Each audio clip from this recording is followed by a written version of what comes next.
Hello guys, through this video you can install Foxit Reader Pro, but before that, please subscribe my channel.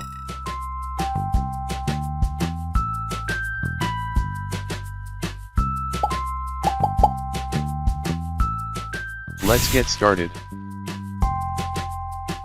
After downloading software setup from description, extract the downloaded file.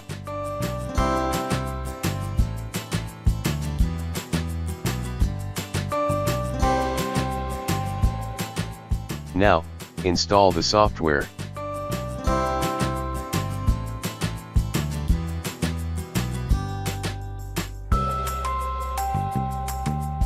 Don't forget to uncheck options.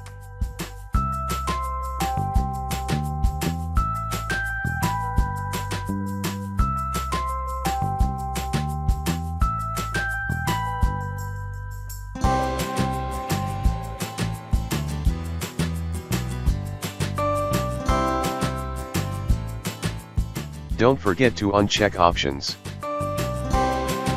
Now, go to File folder and copy file.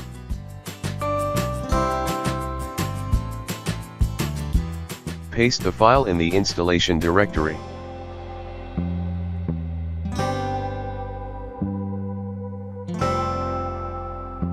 Done. Let's test the software.